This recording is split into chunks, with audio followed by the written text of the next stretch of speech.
새벽에 나온 모든 분들에게 하나님께서 말씀의 능력과 기도응답 주시기를 소망합니다. 오늘 시편 60편의 표제를 한번 살펴볼까요? 다윗이 교훈하기 위하여 지은 믹담시라고 되어 있습니다. 믹담은 덮다 구속하다라는 의미를 가진다고 저번에 우리가 살펴보았습니다. 수산의 돛에 맞춘 노래라고 했죠. 수산의 돛은 증언에 백합하라는 그런 뜻을 갖고 있습니다. 배경은 다윗이 아람 나하람과 아람 소바와 싸우는 중에 요압이 돌아와서 에돔을 소금 골짜기에서 쳐서 12,000명을 죽인 때라고 설명을 하고 있습니다. 한마디로 앞과 뒤에 큰 전쟁이 일어나서 굉장히 곤란한 중에 있었던 것으로 보이고 있습니다. 그래서 실제로 이 배경을 잘 살펴보면 이런 전쟁 중에 한 번은 전투에서 크게 패배를 한 것으로 보입니다. 전쟁에는 마침내 승리를 했지만 이 전쟁에 승리하기까지 중간에 한 번은 큰 패배를 겪어서 그때 굉장히 이 전쟁에 나갔던 많은 군인들이 또 지도자들이 낙심하고 낙담하고 어떻게 이런 일들이 우리에게 일어났을까라는 그런 상황에서 지은 시라고 보시면 되겠습니다. 먼저 지도를 한번 보실까요? 지도를 보시면 남한국 유다가 있고 북한국 이스라엘이 있죠. 통일한국 시대를 상상해 보시면 에돔이 제일 밑에 있습니다. 에돔 위에 바로 모압이 있죠. 암몬이 있고 아람이 있습니다. 아람과 전쟁 중에 또 에돔이 쳐들어왔습니다. 앞뒤로 여러분 싸우려면 군사력을 나눠야 되고 또 여러 가지 많은 준비를 해야 되는데 지금 아람과 싸우다가 에돔이 쳐들어왔습니다. 그럼 어떻게 해야 되죠? 전혀 준비가 되어 있지 않은 상태에서 갑자기 또 저기 밑에서 쳐들어왔기 때문에 굉장히 신속하게 대응을 해야 됩니다. 곤란한 상황이기도 하고 또 아람과의 전투에서 지금 이 다윗과 많은 군인들이 큰 패배를 겪었다고 상상을 하시고 오늘 본문을 살펴보도록 하겠습니다. 1절을 한번 보실까요? 1절을 보시면 하나님이여 주께서 우리를 버려 흩으셨고 분노하셨습니다 라고 나오죠. 2절을 한번 볼까요? 주께서 땅을 진동시키사 갈라지게 하셨사오니 그 팀을 기우셔서 땅이 흔들림이니이다. 땅이 진동으로 갈라지게 하셨다는 것은 일종의 지진을 연상케 하기도 하는데요. 그만큼 큰 어마어마한 군대가 충돌해서 땅이 진동으로 막 흔들리고 갈라질 정도로 지금 큰 전쟁이 있었다는 것을 알려주고 있습니다. 3절도 한번 보실까요? 주께서 주의 백성에게 무엇을 보이셨다고 하고 있습니까? 어려움을 보이시고 비틀거리게 하는 포도주를 우리에게 마시게 하셨나이다. 지금 잘 보시면 주어가 분명히 나옵니다. 1절에도 주께서, 2절에도 주께서, 3절에도 주께서라고 나와 있습니다.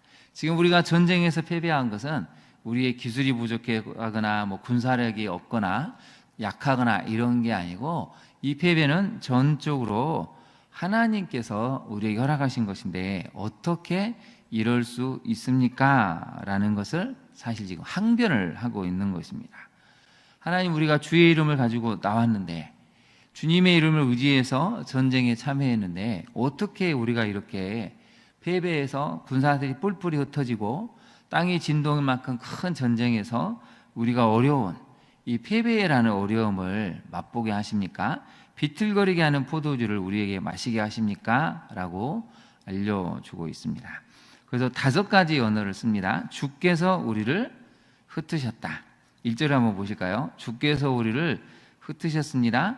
우리에게 분노하셨습니다.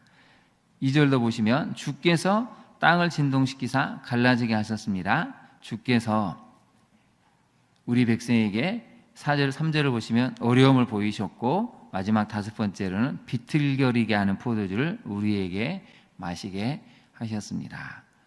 오중의 어려움을 지금 보여주고 있는 것이죠. 하나님께서 이렇게 어떻게 5가지나 되는 어려움을 주께서 흩으시고 분노하시고 땅을 진동시켜서 갈라지게 하시고 어려움을 보이시고 비틀거리게 하는 포도주, 진노의 포도주, 패배의 포도주를 마시게 하십니까? 항변을 하고 있다는 것입니다. 지금 기도하고 있다는 것이죠. 1절을 한번 볼까요? 하나님이여 라고 시작을 하고 있습니다. 그래서 여러분 첫 번째 메시지를 한번 살펴볼까요? 기도는 무엇이냐면 인생의 큰 패배를 겪을 때 하나님에 대한 항변을 토로하고 그러나 다시 관계 회복을 요청하는 것입니다. 우리는 기도를 너무 이렇게 드리면 신앙이 없다고 생각하는데 우리가 지금까지 시편을 쭉 살펴보지 않았습니까? 끝없이 원수를 향해서 멸해달라고, 원수들이 다시는 일어서지 못하게끔 짓밟아 달라고, 하나님 또 어떻게 이럴 수 있습니까? 곳곳에서 우리의 진솔한 감정을 다 토로하고 있습니다. 그래서 1절이 바로 그것을 알려줍니다. 1절을 다시 한번 볼까요? 하나님이여 기도하죠. 주께서 우리를 버려 흩으셨고 분노하셨사오나. 어떻게 이럴 수 있습니까? 항변을 하죠. 그러나 지금은 우리를 회복시키소서. 지금은에다 한번 동그라미를 쳐보실까요? 지금은 우리를 회복시켜 주십시오.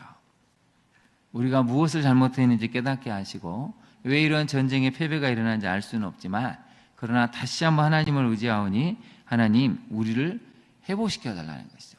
전쟁의 패배에서 회복을 시켜달라는 것도 있지만 거기다 한번 메모를 해보실까요? 관계를 회복시켜 달라는 것입니다.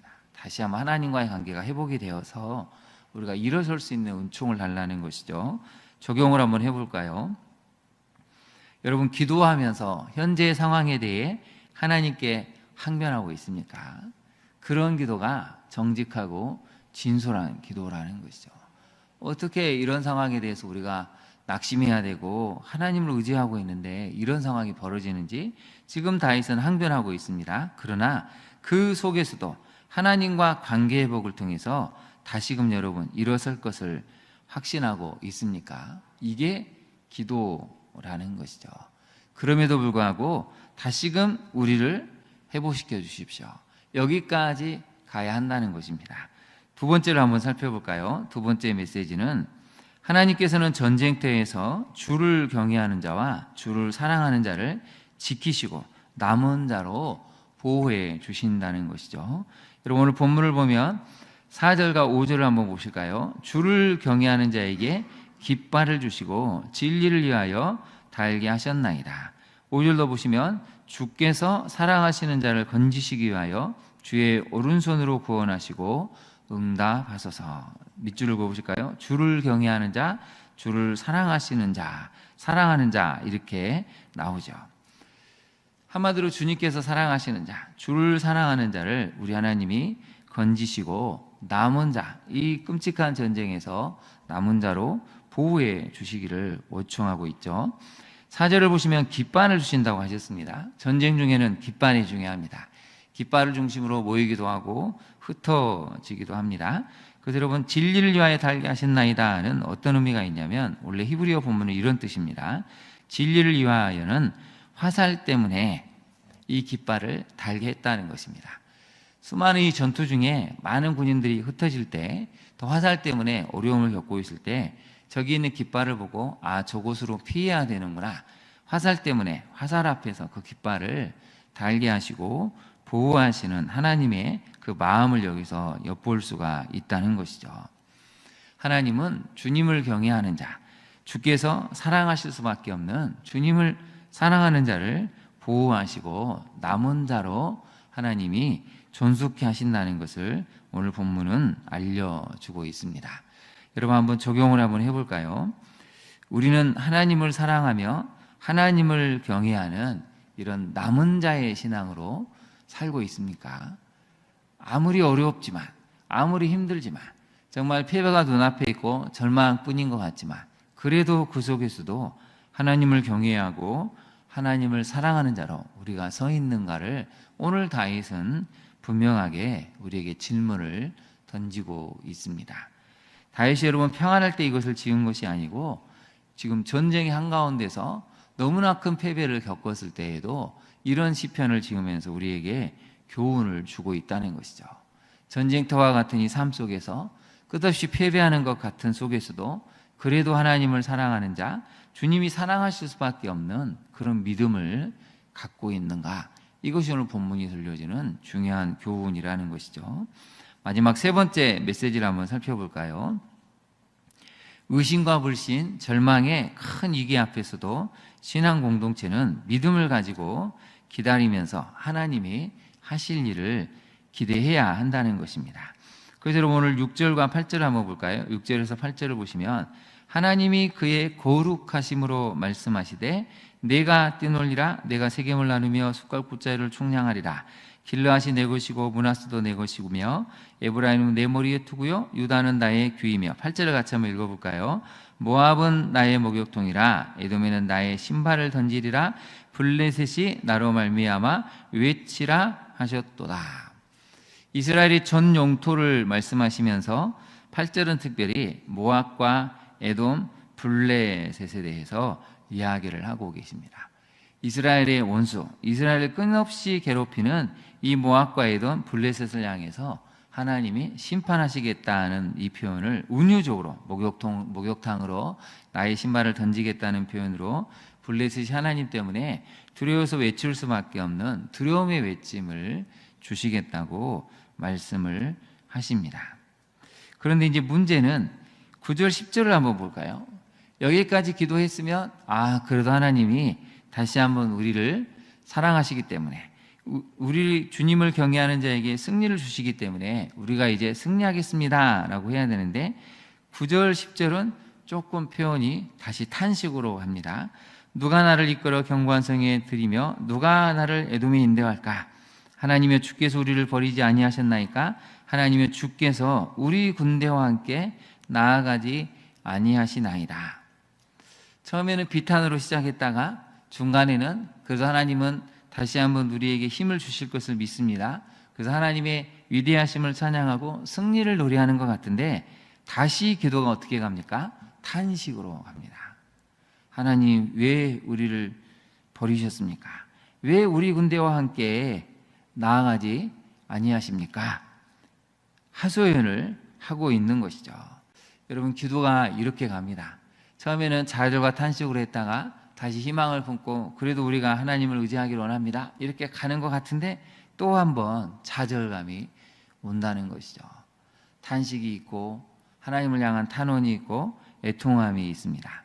근데 마지막은 어떻게 될까요? 우리 12절이 중요한데요. 우리 11절 12절을 같이 한번 읽어보겠습니다. 시작. 우리를 도와 대적을 치게 하소서. 사람의 구원은 헛됨이니이다. 우리가 하나님을 의지하고 용감하게 행하리니 그는 우리의 대적을 밟으실 이심이로다. 아멘. 의심과 불신이 또 찾아옵니다. 정말 하나님 우리를 기억하시기나 하실까? 또 절망하는 이런 마음이 든다는 것이죠. 그럼에도 불구하고 오늘 이 다윗과 신앙 공동체는 어떻게 합니까? 하나님 우리를 도와서 대적을 치게 해 주십시오. 우리가 하나님을 의지하고 용감하게 행할 수 있도록 우리를 붙들어 달라고 지금 고백을 하고 있습니다. 여러분 믿음이라는 것은 어떤 상황이 있을지라도 하나님을 기다리는 것입니다. 하나님이 하실 일을 기대하면서 다시 한번 용기 있게 나아가는 것입니다. 그래서 여러분 오늘 12절 말씀을 자주 붙드시고 암송을 하시면 좋겠습니다. 우리가 하나님을 의지하고 용감하게 행하리니 그는 우리의 대적을 밟으실 분이십니다 라는 것이죠. 여러분 우리에다가 우리 자신의 이름을 넣어서 한번 같이 읽어볼까요? 시작. 동주가 하나님을 의지하고 용감하게 행하리니 그는 동주의 대적을 밟으실 이심이로다. 아멘. 이러한 믿음의 고백이 여러분의 고백이 되고 또 여러분에게 체험이 될 수 있는 말씀이 되기를 진심으로 축원합니다. 우리 한번 적용을 한번 해볼까요? 교회 공동체는 위기 앞에서 하나님 앞에 나와 함께 기도하며 하나님이 하실 일을 믿음으로 고백합니까? 그래서 여러분 기도는 혼자 기도해야 되지만 같이 해야 한다는 것이죠. 같이 모여서 함께 뜨겁게 기도하고 하나님이 하실 일을 기대하면서 그것을 그 기적을 그 응답을 공유해 나갈 때 그 공동체가 이 마지막 시대에 위대한 승리의 믿음을 보여줄 수가 있습니다. 이 새벽에 나오신 여러분들을 통해서 우리 광야한 중앙교회 교회가 더욱더 하나님을 의지하고 큰 승리를 거둬갈 수 있는 믿음의 기적을 공유해 갈 수 있는 그런 믿음의 공동체로 설 수 있기를 진심으로 축원합니다. 기도하겠습니다. 하나님 그렇습니다. 인생이란 전쟁에서 우리는 때로는 패배하고 낙심하기도 하지만 오늘 시편 60편의 말씀을 통해서 위로를 얻습니다. 지금은 하나님께서 우리를 버리신 것 같고 패배하게 하신 것 같지만 그러나 다시금 우리를 회복시킬 수 있다는 그분은 하나님밖에 없음을 기억하기에 하나님, 우리가 주님 앞에 나와 다시 한번 엎드리며 하나님을 의지하고 용기 있게 오늘 하루 살아가기를 간절히 소망합니다. 주님, 우리에게 큰 믿음을 주시고 큰 권능을 허락하셔서 하나님 때문에 승리하고 하나님 때문에 흔들리지 않는 마음의 평안을 유지해 갈 수 있는 오늘 하루의 삶이 되게 하옵소서. 우리 광양중앙교회가 기도하는 공동체가 되기를 원합니다. 말씀을 묵상하고 의지하며 말씀을 가지고 기도할 때 하나님이 어떻게 우리 교회를 이끌어 가시는지 그 놀라운 기적과 응답을 우리 모두가 체험하며 우리 다음 세대에도 그러한 놀라운 기적들을 물려줄 수 있는 하나님이 기뻐하시는 신앙의 공동체가 되게 하옵소서. 그렇게 이끄실 우리 하나님을 찬양하며 예수님 이름으로 기도합니다. 아멘. 하늘에 계신 우리 아버지, 아버지의 이름을 거룩하게 하시며 아버지의 나라가 오게 하시며 아버지의 뜻이 하늘에서와 같이 땅에서도 이루어지게 하소서. 오늘 우리에게 일용할 양식을 주시고 우리가 우리에게 잘못한 사람을 용서하여 준 것 같이 우리 죄를 용서하여 주시고 우리를 시험에 빠지지 않게 하시고 악에서 구하소서. 나라와 권능과 영광이 영원히 아버지의 것입니다. 아멘. 함께 기도하겠습니다.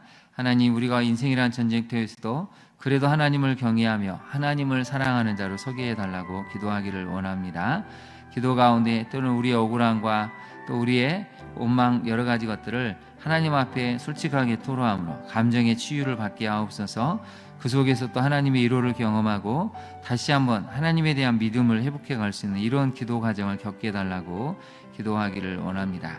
특별히 또 내일부터는 우리 중고등부가 또 수련회를 떠나게 됩니다. 오고 가는 길 안전을 지켜주시고 청소년 시절에 믿음의 가치관을 분명하게 정립해서 이 악하고 음란한 세상에 물들지 않고 뜻을 정해갈 수 있는 귀한 시간 되게 해달라고 인도한 우리 목사님과 부장님, 선생님들을 위해서도 기도해 주시기를 바랍니다. 날이 무덥습니다. 야외에서 일하는 분들 건강을 해치지 않도록 도와달라고 우리 시간 주님의 이름을 간절히 부른 다음에 기도하도록 하겠습니다. 주여